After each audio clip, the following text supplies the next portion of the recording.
အားလုံးပဲမင်္ဂလာပါဒီနေ့တင်ဆက်ပေးမယ့်ဇာတ်လမ်းတွေကတော့စာရေးဆရာဆိုင်းဝေလင်းပတိကုန်းရေးသားတဲ့အင်းတော်ရှင်ရဲကောင်ဤခန္ဓာဤခီးစဉ်များထဲမှာအင်းတော်ရှင်ရဲကောင်ဘဝစတင်ခြင်းနဲ့စီတော်ကျောင်းသောမိစ္ဆာဆိုတဲ့ဇာတ်လမ်းလေးပဲဖြစ်ပါတယ်ဒီဇာတ်လမ်းလေးမစခင်မှာကျွန်တော်တို့ရဲ့ channel ကို like and subscribe လေးလည်းလုပ်သွားပေးကြပါအောင်ကျွန်တော်ကတော့အစီအစဉ်တင်ဆက်သူအာကာပဲဖြစ်ပါတယ်မိုးတန်လေးတန်တို့ဖြင့်စူညံလျက်အမောင်တို့ကြည်ဆိုသောဝါဇောလာပိညတကောင်ရခါဝဲလာပိညဟုဆိုသောငါလည်းတဲကြီးမဲကြီးရွာသွန်းလျက်ရှိသောမိုးရေစမြနှင့်တစ်ပင်များတရင်ရင်ထိုးလောင်အောင်ပင်တိုက်ခတ်လျက်ရှိသောလေပြင်းတို့နှင့်တူလျှက်စီများလက်နေပြီးလျှက်စီလက်ချိန်မှလွှဲ၍မြည်သည့်အရာကိုမှတဲတဲကိုကွယ်မမြင်ရအမိုက်မောင်ကြီးဆိုသောညအခါဟုဆိုနိုင်ပေသည်ထိုအချိန်တွင်နတ်ကောင်ကုန်းအမိတွင်သောရွာကလေးဆွန်စီတက်ကဲမိုးဝါထရန်ကာတေးတတာအင်္ဂလိပ်တွင်ဝယ်နောက်တစ်ချိန်တွင်သာသနာတော်နေလိုလလိုထွန်းလင်းစေရန်အတွက်အထောက်အကူပြု၍ထွက်ရက်လန်သို့ကြွမြင်ပေပေပောက်ကူတူလေးတစ်ခုဖွားမြင်တော်သည်ဝေးပြီးဟေးလှကြရင်ယောက်ျားလေးဟဲ့ယောက်ျားလေးကိုလာကြံပြောလွင်ထောက်ကုန်လူမတက်ဝမ်းသာနေ၏ငါလူဖြစ်ပြီးကွနတ်ကန်ကုန်းရွာလေးဤဝမ်းဆွဲလက်တဲ့ဒေါ်ဘူးမသည်ခလင်းငယ်အားချီ၍ဟောင်းနှောင်းသောကလကနောက်မှထွက်လာ၏လှကြံညနေတော့ကန်ကောင်းတာပဲခလေးကဖြူဖြူပူပူချစ်စရာကြီးဟာခင်ရောဘလို့နေသေးတယ်ကျမပါတယ်ဟဲဘာမှမဖြစ်ဘူးမိုးလို့ခဏမိန်နေတယ်ပေးစမ်းမအောင်ဗျာကျုပ်ကိုလာကြံတယောက်တူတာလေးကိုကြည့်အရေးကျွန်တော်နဲ့တူတာတော်တော်ချောတာပဲဗျနာတာလေးကိုစင်းနာပဲထိုချိန်တွင်ကိုလာကြံသည်တူတာဤငယ်ရိတ်တွင်လေးတော့ကွက်ကြကြအရာတစ်ခုကိုတတိထားမိသွားသည်ဟင်အေးဘူးမဒါပါလဲဟင်ဒါအင်းကွက်ပဲဟာကလေးငယ်ရိတ်တက်၌အကာကွယ်အင်းခေါ်ရှစ်ကွက်အင်ကြီးပါလာခြင်းဖြစ်သည်ဒေါ်ဘူးမသည်ငယ်စဉ်ကအထက်လန်းပညာအနှဲငယ်လိုက်စာပူသောကြောင့်သိနေခြင်းဖြစ်သည်ထိုအချိန်ကဒေါ်ဘူးမ၏အဖေဦးမောင်ဟန်မှာဤနယ်တကြောရှမ်းတောက်ကြော်ကြားခဲ့သောအထက်လန်းဆရာကြီးတစ်ဦးဖြစ်သည်ရွာဦးစီဒီမှာတရားထိုင်ရင်ပျောက်ချင်မလားပျောက်သွားခဲ့သောသူတစ်ဦးဖြစ်သည်အကြိုင်နှစ်တာကတမန်တော့မဟုတ်ဘူးတတိယခီးဆိုင်ကြလားဒါတွေထားလိုက်ပါရှိရဲ့ဒါကကြောက်တာပဲဘာဖြစ်ကြောက်သိချင်နေတာမွေးမှာပါဗျကဲလှကြံခလေးနှုတ်တက်လိုက်အောင်မယ်ပြင်မှာပဲနေထဲဝင်မလာနဲ့ဟုတ်ရှိဘူးမခொနရက်ခန့်ကြာတဘူးမနှင့်ကိုလာကြိုင်တို့အင်ရှိကွန်ပြပေါ်တွင်ရွေနေချမ်းတောက်၍စကားပြောနေခြင်းအကြီးဘူးမရေခလေးနာမည်ပေးကိုစီစဉ်ပေးပါအောင်အေးဟဲ့ငါလည်းအဲ့ဒါပဲစဉ်းစားနေတာဒီလိုလို့မနက်ပံဖုန်ကြီးပစ်ဆွန့်ကပ်ပြီးနာမည်ပေးကင်မွန်းတက်ပွဲလေးကျင်းပရင်မကောင်းဘူးလားရွာထဲကတက်ကြီးရုပ်တွေဖိတ်ပြီးတော့ဆွန့်ပွဲလေးဟောဟဲကောင်းပါရှိရဒါဆိုကျွန်တော်ရွာထဲကလူတွေလိုက်ဖိတ်လာအောင်မယ်အေးနေ့မင်းမငါကြည့်ထားလိုက်ပါမယ်ဟုတ်ကဲ့ကြီးဒါဆိုကျုပ်သွားပြီနော်အေးခီးစားသွားနော်ဟုတ်ကဲ့ကြီးကိုလာကြံရွာထဲသို့သွားရွာလူကြီးပါဝင်ရွာထဲရှိတက်ကြီးရုပ်များကိုလိုက်လံဖိတ်ကြားခဲ့သည်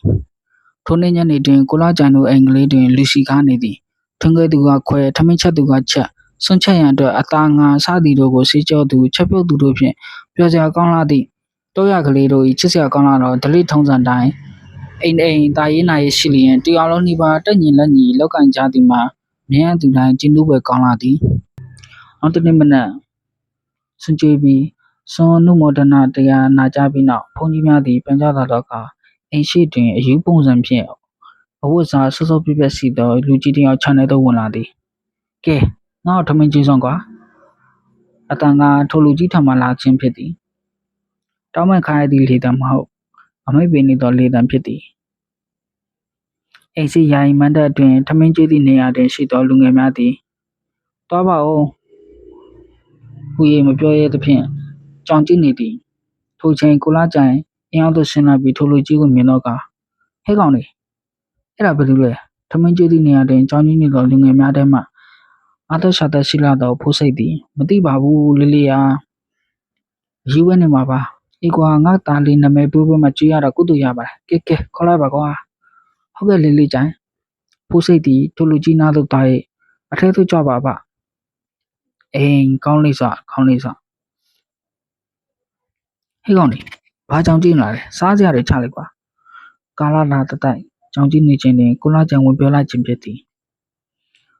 ထိုအခါမှထမင်းခုသူခုဟင်းထဲ့သူထဲ့နှင့်အားလုံးပြန်ရန်ခတ်သွားသည်လေးလေးချိုင်ကျွန်တော်ရင်ထဲကိုထည့်ဖို့ထင်းသွားယူလာအောင်မယ်အေးဖိုးစိတ်တယောက်ထင်းသွားယူတော့အဖိုးကြီးကိုကြည့်ရတာတမန်တော့မဖြစ်နိုင်ဘူးခုလိုပုံစံမျိုးနဲ့ဆိုရင်ထမင်းစားရင်အငမ်းမရစားတာပဲတွေ့ဘူးလားထမင်းစားနေတာတေးတက်အလွန်စီကန်းစီမဲ့ပုံပဲကိုလာကြိုင်စိတ်တွေကတွေးနေခြင်းဖြစ်သည်အဖိုးကြီးစားတော့ပြီးတော့အခါလက်စီပြီးခါကြမှာစေပင်လေးကိုထုတ်၍အားရပန်အောင်ဖွာခြင်းအိမ်နောက်ဘက်မှအော်တန်ကြားလိုက်ရ၏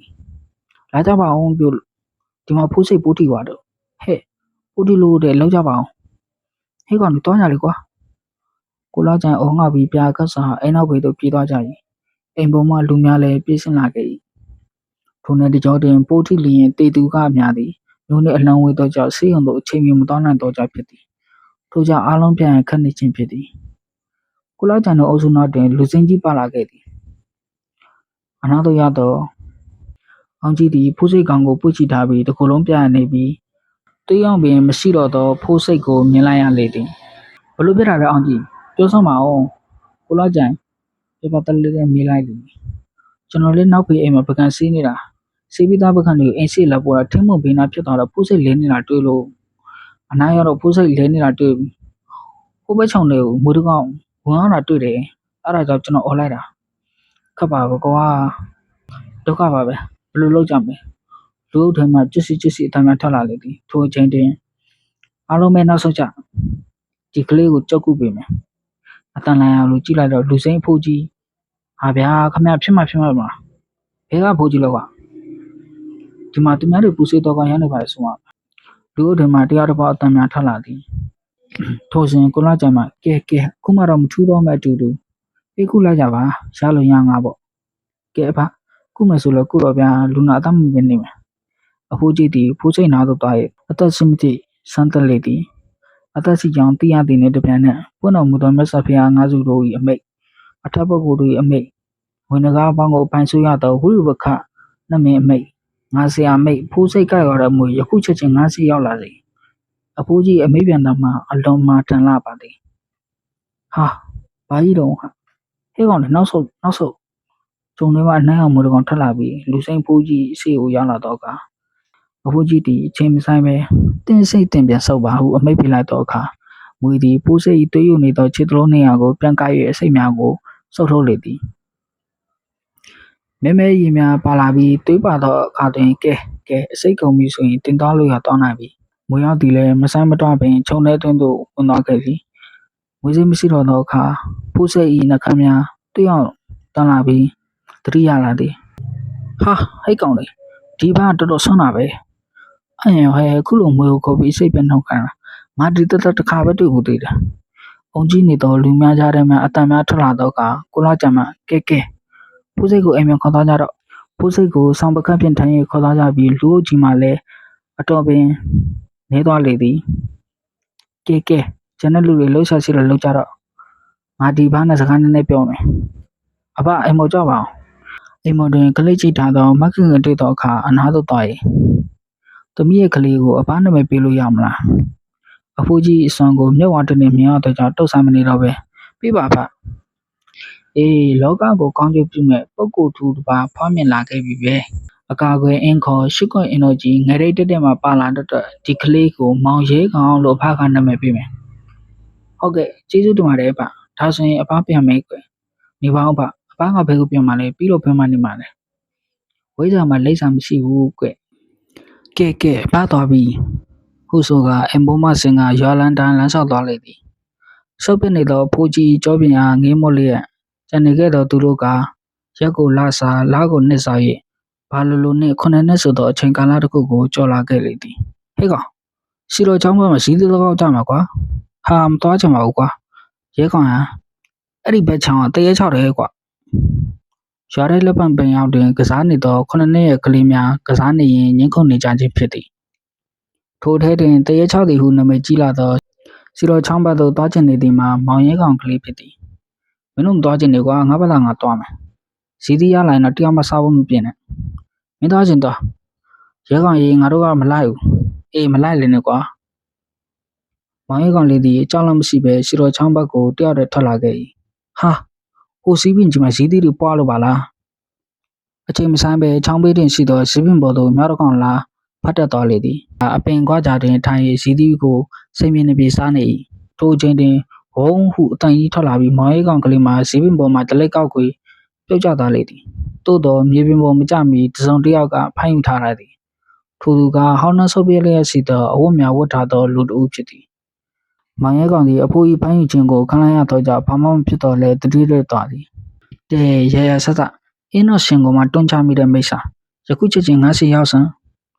မောင်ရဲကောင်ကိုပွေ့ကြည့်လျက်သားပင်အမိတ်ပြန်လိုက်လေသည်ထိုအချိန်တွင်ရင်စည်းအနီကိုခါးတွင်ချီထားပြီးသပင်စုပ်ပေါ်ပါဖြင့်အနီအောင်မျက်တောင်နှင့်စိုက်ကြည့်နေသောလူတစ်ယောက်ပေါ်လာခဲ့သည်ကျုပ်ကိုဘာရေးကိစ္စကြောင့်ခေါ်ရတာပါလဲဒီကလေးကိုအပင်ဘောကတွန်းချတာအသင်လားဟုတ်တယ်သူကိုအောင်မခံနိုင်လို့ကျုပ်ပင်ဘောကနေဆင်းပြေးလာရတယ်အနားကိုမကတ်နိုင်လို့အပင်ကိုလှုပ်ချလိုက်တာပဲမင်းလိုအောက်မိစ္ဆာအဆင်ကအင်းတို့ရှင်ကိုရံပြည့်ရတယ်ဒီကလေးကိုကျုပ်မနိုင်မှန်းသိတယ်လေဒါပေမဲ့ခမည်းကျုပ်ကိစ္စဝင်ရှုပ်လို့တော့ခမည်းကိုအရှင်မထားဘူးကောင်းပြီ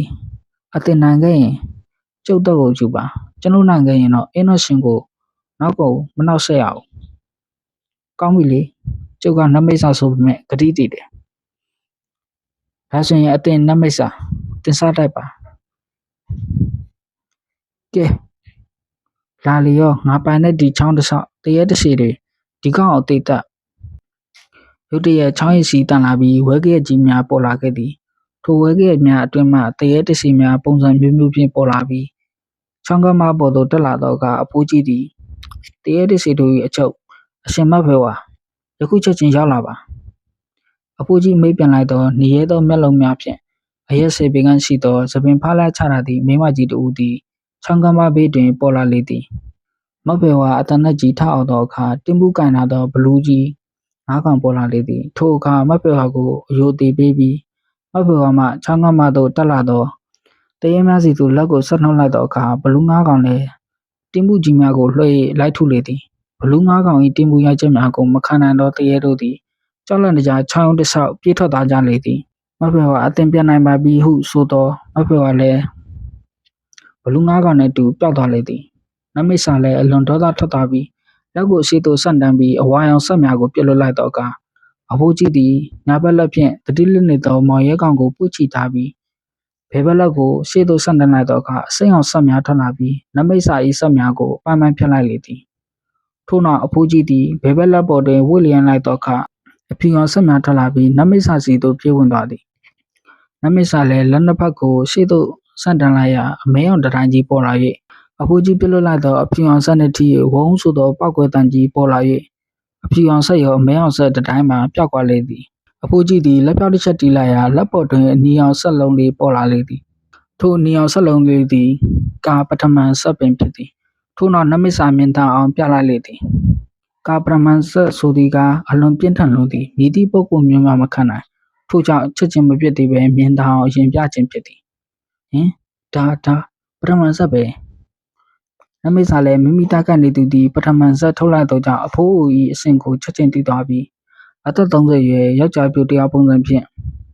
အဖိုးကြီးရှိသို့ဒူးတောက်လျက်ရောက်ရှိလာသည်ကျုပ်ဆုံးပွေးပါတယ်ကောင်းပြီနောက်ဒီကလေးကိုစိတ်နှိပ်လောက်မဖြစ်မှန်းနဲ့ဟုဆိုကမောင်ရဲကောင်ကိုပွေ့ချီလျက်ထွက်သွားလေသည်တတိလစ်နေသောမောင်ရဲကောင်လေးကိုရွာထဲလက်ပံပင်အနီးရှိဇေယျပုံတွင်ထားခဲ့လေသည်ထို့နောက်အဖြူအောင်လင်းနှန်းကြီးကောင်းကင်ပေါ်မှကျလာပြီးအဖိုးကြီးကိုဖုံးကအလင်းနှန်းနဲ့အတူအဖိုးကြီးပြောက်ကွယ်သွားလေတော့သည်ဟင်ငါဘယ်ရောက်နေရလဲဇီးပင်ပေါ်ကပြုတ်ကျသွားတာအခုဇေယျပေါ်မှာငါအိမ်မက်မနေတာဖြစ်မှာပါဟင်ဒီလိုအဲ့ဒီမှာဇီးသီးတွေဒါဆိုရင်ငါဇီးပင်ပေါ်ပြုတ်ကျတာအမှန်ပဲပေါ့အချိန်တော်လှစ်နေပြီအမေတို့စိတ်ပူနေလဲမယ်ငါပြန်မှပဲတိလက်စအတွေ့ရခါထားပြန်လေသည်အိမ်ရောက်တော့စိတ်ပူ၍မျှော်နေသောအဖေနှင့်မိကိုတွေ့ရလေသည်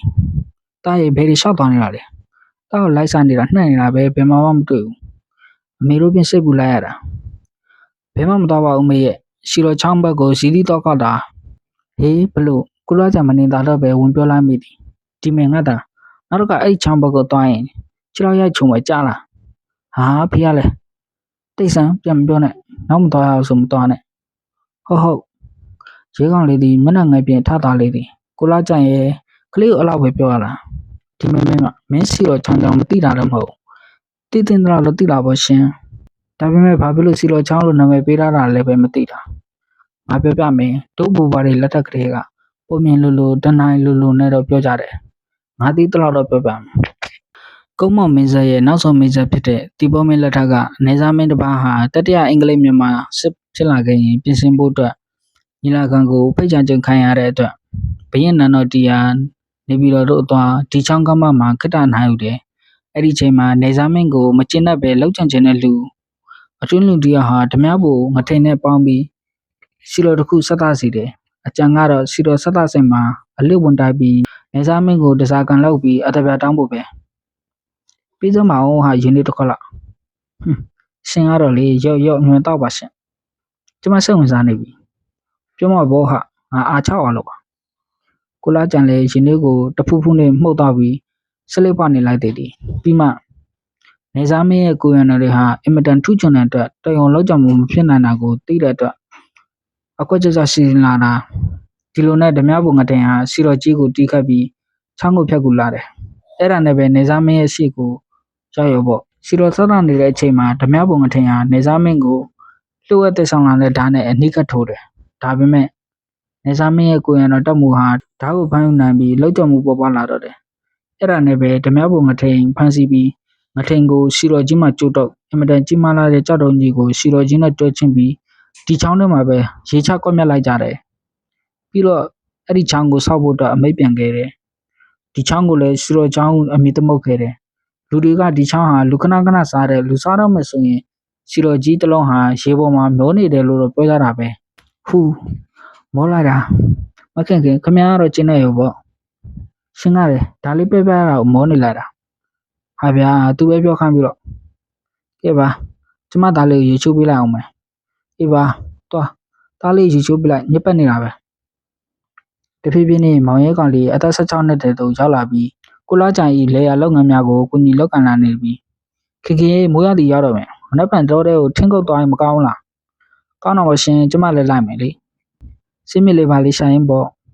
အဖေတားလာမရဘူးလားလိုက်ပါနဲ့တားရထင်းကုတ်တယ်ဆိုတော့ပင်မနေကွာနေတာမကောင်းဖြစ်နေမယ်အိမ်မနေအေးစစ်စစ်နေပါကွာဟာအဖေကလည်းတားလုံးနိုင်ပါတယ်ပြီးတော့တော်တဲ့ကိုရောက်ဘူးချင်းနေဟုတ်တာပဲကိုလာကြံရဲ့တော့တာလိုက်ချင်းနေတာပဲခေါ်ခဲ့လိုက်ပေါ့တော့ကအသက်ကြီးပြီးနောက်ဆိုဒီလောက်တွေတားပဲဆက်လောက်ရတော့မှာဒါဆိုလို့လိုက်ခဲ့ကွာနောက်တနမနဲ့ရဲကောင်တို့မိသားစုလေကောက်ကထင်းကောင်းရံအတွက်ထက်လာခဲ့သည်တော်တဲ့ကိုရောက်ရန်စီတော်ချောင်းကိုဖျက်ရသည်ချောင်းကိုဖျက်ခြင်းနဲ့မောင်ရဲကောင်ဤစိတ်တွင်ဒေါသထွက်တယ်လို့စိတ်ပူနေတယ်လို့ခံစားရသည်တော်တဲ့သူရောက်တော့ကိုလာကြံနေရဲကောင်သည်ဓာတ်ကိုစီဖြင့်ထင်းကုန်နေကြပြီးမခင်ခင်မှာခက်လန်လန်တွင်နေကျုံချုံတွေ့သောကြောင့်နေကျုံမြစ်တူးပြီးပလိုင်းတစ်လုံးရတော့လေထမင်းစားခြင်းတို့ရောက်လေသည်ထင်းများမှာနှစ်ယောက်ခုတ်သောကြောင့်လေပြည့်လူနေရောက်လေပြီခင်ခင်ရေးပြန်ကြဆိုကွာပြန်ကြတာပေါ့နေကျုံတွေလည်းတော်တော်ရနေပြီသွားဆိုကွာတာမောနေပြီလားမောပါဘူးမေရဲ့ဒီလားတော့အပြော့ပေါ့တားလေးခေါ်တော့တော်တော်ရတယ်ဟဲ့ငါတာအားကိုရနေပြီပဲကျမမူရတာပဲဒီလောက်တော့ရှိမှာပေါ့ဟုတ်ပါပြီလေဗျာရဲကောင်တို့မိသားစု3ယောက်လှည့်ကောက်ပြီးပြန်လာခဲ့သည်စီတော်ချောင်းသားရတွင်တတိထကိုလာကြံရေးအိတ်နာကြောက်ကမာတွေပေါ်တယ်မလားပြီးတော့ရွာတောင်ပိုင်းကဖိုးစိတ်ရဲ့တော်တဲ့ကပြန်ရွာဘက်ကောင်ကိုရောက်တော့ချောင်းထဲကိုအမှတ်ပထင်ပြန်ကြည့်တာစီတော်ကြီးပေါ်နေတယ်တဲ့ဒီကောင်ဘူးကြီးနဲ့မျက်နှာဖြစ်မှာပါကွာရဲကောင်ကတော့ဘာမှမပြောပဲဒီတိုင်းငိမ်လိုက်လာသည်ဖိုးစိတ်လည်းကံကောင်းလို့မသေးတာပေါ့ကွာတာလီကမွန်းတဲ့ပွဲမှာပို့ထိသွားသေးတယ်လေခင်ခင်မင်းမမိလားမမိတာပေါ့တော့အဖေတာကမွန်းတဲ့ပွဲမှာပို့ထိတယ်ဟုတ်လားတာလီပြောမပြသေးဘူးပဲအကြောင်းမတန်ဆိုင်လို့ပါခင်ခင်မင်းမပြောပြလိုက်ကွာငါလက်မောင်းမပြောချင်လို့ဒီလိုတာရဲ့ဖိုးစိတ်ပို့ထိတာမှာစာရေးအဖိုးကြီးတရားကုပေးပြီးရဲကောင်ကိုနာမည်ပေးသားခြင်းပါဝင်အကြောင်းအရာအလုံးကိုခေစစ်တင်ကြဆင်းပြနေသည်။အော်ဒါဆိုအဲ့ဒီဖိုးကြီးကတော်တော်ဆန်းမှာပဲနော်။ဆန်းတာမှတိတ်ဆန်းတာပေါ့ငါသားရ။မွေကိုခေါ်ပြီးအစိတ်ပြန်ထောက်ခံတာအဖေပြအခုထိမျက်လုံးတွေကမထောက်ကိုလာကြံလဲမဝင်ပြောလေသည်။စကားတပဲပဲဖြင့်လာလိုက်ကြရာစီတော်ချောင်းသားတို့ရောက်တော့ဝါးတွေနှာတဖူးဖူးမှုတ်၍လဲမှာထိတ်မရတော့ထင်းများ၏လေးချိန်ရောက်တော့သည်စီတော်ချောင်းတဲသို့နွားချိချလိုက်သည်နှင့်တပြန်နဲ့နွားတွေသည်ချောင်းတလျှောက်ကစုံပေါက်ပြေးလေတော့သည်မောင်ရဲကောင်ကိုအနောက်မှတစုံတယောက်ဆွဲယူထားသလိုခံစားရပြီး တဲနဲ့တူပါမသွားချောက်ခံပေတဲတောင်ပင်ပေါ်တွင်ကြကြနေခဲ့၏သူ၏လေကုတ်ကိုဆွဲရသူကအဖိုးတို့ဖြစ်သည်ဟာအဖေနှင့်မေစုကချောင်းတဆောက်ပြလိုက်လာသည်မိုးရသည်မဟုတ်သဖြင့်မိုးရီမှာဒူးပြင်းမမြုပ်အနေငယ်ပြေးသားမိသောဘေးတစ်စောင်းလဲနေသောလှဲကိုတွေ့လိုက်ရပြီးနွားနှကောင်မှမရှိတော့ပေလှဲဘေးတွင်တေးတန်တရရဲ့ဖြင့်အသက်မဲ့နေသောကိုလာကြိုင်၏ခန္ဓာကိုယ်ကိုတွေ့လိုက်ရသည်အဖေထားပါအောင်ဖေတာပြေးတော့ဟင်အမေမမလဲလှဲပင်ပြီးနေသောမခင်ခင်သည်ရဲကောင်ကိုနောက်ဆုံးစီးသမျှအင်အားဖြင့်ပြင်းပြောနေခြင်းဖြစ်သည်မိဘမြတ်တာကြီးမားပါတကားရဲကောင်သည်သူ့အမေနားသို့သွား၍အမေတာနောက်မှခေါ်တန်ကြလိုက်လို့လှည့်ကြည့်လိုက်တော့အဖိုးတို့ထူးဆန်းသည်ကခြေခုံတတာရှိသောရေချောင်းတွင်ရေပေါ်တွင်မတ်တရဲနေခြင်းဖြစ်သည်ဟင်အဖတားလေးကိုနာမည်ပေးတာဟောဒီကအဖပဲအဖတားကိုဆော့ပေးပါနော်အမေမရတော့ဘူးတရားနဲ့ဖြစ်ပါလူလေးအဖေနဲ့မေကိုမကင်နိုင်တော့ဘူးလားဗျဖြစ်ပြီးပြက်ကြရမှာပဲနောက်တစ်ချိန်လူလေးနားလည်လာပါလိမ့်မယ်လူလေးကိုတပ်ဖို့ကြံစည်ရင်းနဲ့အခုလိုတွေဖြစ်သွားတာပါဘလို့လူလေးခုနှစ်နှစ်အရွယ်တုန်းကဒီချောင်းသားမှာလူလေးနဲ့ပတ်သက်ပြီးတော့အဘနဲ့ဟောဒီစီရောချောင်းစားနဲ့ပညာချင်းဆင်ခဲ့ပူတယ်အဲ့ဒီတုန်းကအဘနိုင်ခဲ့တယ်လေလူလေးဒါကိုမကျင်တဲ့လို့လူလေးကိုတေချောင်းကြတာလူလေးရဲ့ငယ်ရိပ်ဘော်ကအင်္ဂေါကြောင့်လူလေးဘာမှမဖြစ်တာဟာဒါဆိုရင်အဲ့ဒီမိတ်ဆက်ပဲမှာလေကျွန်တော်တတ်မယ်အဖေမေထားကြည့်ပါအောင်ထားလိုက်ပါတော့လူလေးအဘရဲ့ပထမဆက်နဲ့သူ့ကိုငရဲပို့လိုက်ပါပြီအဘအခုလိုတွေမဖြစ်ခင်ကတားပါလားဗျအခုတော့ဗျာကျွန်တော်အဖေနဲ့မေတည်သွားပြီအဘလည်းတားချင်ပါတယ်ဒါပေမဲ့အဘတို့ပထမပုံကိုယ်တွေဆိုတာလှုပ်ချင်တိုင်းလှုပ်လို့မရဘူးကွကြီးတော်ပြောင်းဝင်နေခြင်းမှာအတက်နိုင်ဆုံးသူတစ်ပါးအသက်တတာဆောင်ကျင်ရတယ်အဘတို့ကဘာမှမလုပ်ရဘူးဒါပထမရှိမင်းပဲဒါဆိုရင်အခုကျွန်တော်ဘယ်လိုလုပ်ရမှာလဲဗျအဘနဲ့လိုက်ခဲ့ပါအဘနဲ့တူကနိုင်ခီလှည့်လည်ကြရမယ်လူတွေကိုကဲတင်ဖို့ကလူလေးရဲ့ဘဝပဲတောင်းအောင်ပဲကွလူလေးမိဘတွေလိုတခြားသူတွေလိုမဖြစ်စေချင်ဘူးဆိုရင်အဘနဲ့လိုက်ခဲ့ပါလူလေးဖေးနဲ့မိကိုတော့ကောင်းကောင်းမွန်မြေချစေချင်သေးတယ်ဘဘူးပါနဲ့လူလေးမြေဆောင်နဲ့ငါးစီရောက်လာစီအမိပြန်တန်ဆုံးပေါ်တော်လာနဲ့အပေါ်ပိုင်းအင်ကြီးပလန်ဖြင့်ပစုကရောင်းကြိုက်ထားသောပေါင်မထိုးခွင်းများနဲ့လူတူပေါ်လာလေသည်ဘာများလူစီလို့ပါလဲရှင်အေးဟောဒီကအင်းတော်ရှင်ရဲ့အဖေနဲ့မိကိုဟိမွနာတောင်နှမ်းရဲ့တနေရာမှာမြုပ်ပေးလိုက်ပါအမိတ်တိုင်းမှာရှင်ဟုဆိုကအလောင်းနှလောင်းနဲ့သူပျောက်ကွယ်သွားလေသည်ကဲဘာနောက်လိုက်ကမျက်စိကနာမိတ်တာလူလေးကဲဖွင့်လို့ရပါပြီရဲကောင်ဒီအဖိုးဝင်နဲ့တူတဲကလေးတစ်လုံးစီတို့ရောက်နေသည်တိရဲ့ဝိုင်းများနဲ့ကျင်းငတ်တို့အော်မီတန်ကြောင့်တခဏတာရင်ထဲအေးသွားတော့လေအဖေနဲ့မိရဲ့မျက်နှာကိုမြင်လာတိုင်းမျက်ရည်ကျမိသည်ကဲလူလေးတရားထိုင်ရမယ်ကွဗျာပါကျွန်တော်မထိုင်တော့အဖတင်ပေးပါမကွယ်ရဲကောင်တရားစားထိုင်နေသည်စိတ်တည်ငြိမ်မှုမရှိငယ်ဘဝအချိန်ကမိသားစုနဲ့ပြည့်စုံခဲ့ပူတာကိုပြန်မြင်အောင်မိသည်ဖေနဲ့မေဘဝတစ်ပံပြောင်းအောင်ခြင်းတွင်မြင်လိုက်ရသောမြင်ကွင်းကိုမြင်လိုက်သဖြင့်စိတ်တွင်ပြန့်လည်နေသည်အဖိုးကတော့စိတ်မလျှော့ခံပြီးနေ့တိုင်းတရားထိုင်ခံသည်ဒီလိုနဲ့အချိန်တလောက်တော့ကြာလာတော့ပြောင်းလဲမှုများစတင်လာခဲ့သည်ရဲကောင်စိတ်တွင်တည်ငြိမ်လာပြီးဖြစ်ပျက်ကိုရှုတက်လာသည်အရာအလုံးအေးချမ်းလာသည်နောက်ဆုံးတွင်ရဲကောင်ငရဲရှိအင်းကွက်မှရွှေအောင်များတောက်ပလာပြီးအင်းတို့ရဲ့ပထမအဆင့်အောင်မြင်သွားခဲ့သည်တရားဖြုတ်တော့ကဲလူလေးအင်းတို့ရဲ့ပထမအဆင့်တော့လူလေးအောင်မြင်သွားခဲ့ပြီဟုတ်ကဲ့အဖရဲ့ကျေးဇူးတွေကြောင့်ပါဘယ်ဟုတ်မလဲလူလေးရဲ့ပါရမီနဲ့ဝိရိယကြောင့်ပါအဖကလမ်းညွှန်ပြရတာအဖတို့ခီးထွက်ရမယ်လူလေးဘာကိစ္စများလဲဗျလူလေးရဲ့အတိတ်တန်ကိစ္စပေါ့ဘယ်ရက်ဘယ်ဒေသကိုခီးထွက်မှလဲဗျသွားမယ်ရက်ကတော့တရေခစ်တရားခရိုင်ထဲမှာပါပဲရွှေချောင်းဆောင်အောင်မြင်တော့ဆိုတဲ့နေရာပဲတချင်းကတရေခစ်တရားပြည့်ရှင်ဒုရပေါမင်းကြီးတီးခဲ့တဲ့စီဒီပေါ့အဲ့စီဒီအောက်ဘက်ကလှိုင်းကူကရှစ်ဆောင်ရင်ပြေးဖို့ဖောက်ခဲ့တာတရေခစ်တရားပြည်မှာရှိတဲ့စီစံတော်ရုပ်ပါတော်မြတ်ကြီးရဲ့အောက်ဘက်လှိုင်းကူနဲ့တစ်ဆက်တည်းလို့ပြောကြတယ်။ကိုင်းညလည်းနှက်ပြီဆိုတော့လူလေးလည်းနားတော့လက်ဖန်ခီးသွားရင်မှပဲအဲ့ဒီကြောင်တွေပြောကြတာပေါ့ဟုတ်ကဲ့ပါဟုဆိုကရဲကောင်သည်အဖိုးအိုကိုဦးသုံးညင်ကြပြီးအိတ်လိုက်ပါတော့သည်ဒုရပေါမင်းကြီးတီးခဲ့သောရွှေချောင်းဆောင်အောင်မြေတော်ရမှရဲကောင်တရားဘလို့ခက်ခဲတွေဆက်ပြစ်မလဲရွှေချောင်းဆောင်အောင်မြေတော်ရကိုဘလို့တီးခဲ့လဲဆိုတာကိုအင်းတို့ရှင်ရဲကောင်နဲ့ရွှေချောင်းဆောင်အထိတ်ထန်ဆိုတဲ့ဇက်လန်တွေမှာဆက်လက်စောင့်ကြည့်ပေးပါအောင်